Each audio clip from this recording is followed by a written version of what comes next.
Update 2. My girlfriend tweeted, "I'm not property. I'm a person with rights." After I asked her to stop texting her ex, I retweeted it with respecting your right to be single and moved my stuff out.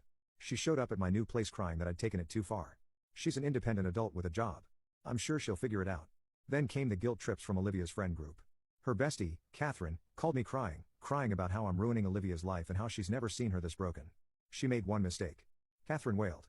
"You're really going to throw away 2 years over this?" She made a choice.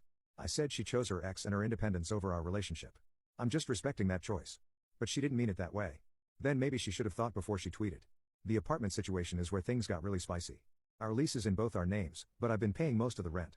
I contacted the landlord, explained the situation, and offered to either take over the lease solo or break it and pay the penalty. He was cool about it.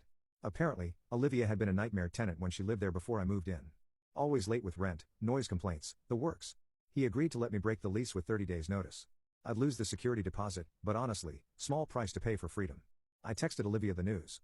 FYI, gave notice to the landlord. You have 30 days to find a new place.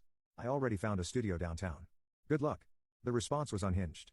Olivia, you can't do this. My name is on the lease, too. This is illegal. I'm calling a lawyer. Jesse says you can't just kick me out. I'll sue you for emotional distress. I'm not kicking you out. I'm moving out and ending the lease, which I have every right to do. You're welcome to talk to the landlord about getting a new lease in your name only.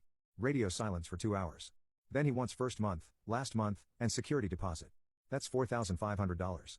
I don't have that. I don't have that. Please don't do this. I'm sorry. Okay. Is that what you want to hear? I'll block Jesse. The fake apology was cute, but I'd already signed the lease for my new place. A nice studio with a view, in-unit laundry, and gym in the building. Rent's actually less than what I was paying for half of our place. Funny how that works.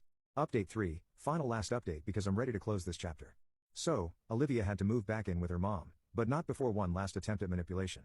She convinced Catherine to text me asking if I'd meet Olivia at a coffee shop to get closure. Said Olivia just wanted to apologize properly and return some of my stuff. Against my better judgment, I agreed. Brought Sean with me, though. Wasn't about to walk into an ambush alone.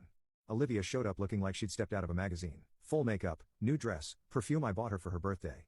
She had a small box of my things, some books, a watch I'd left behind, couple of t-shirts. "Hi," she said softly. "Thanks for meeting me." I just nodded. She launched into this speech about how she'd been doing a lot of thinking and realized her mistakes.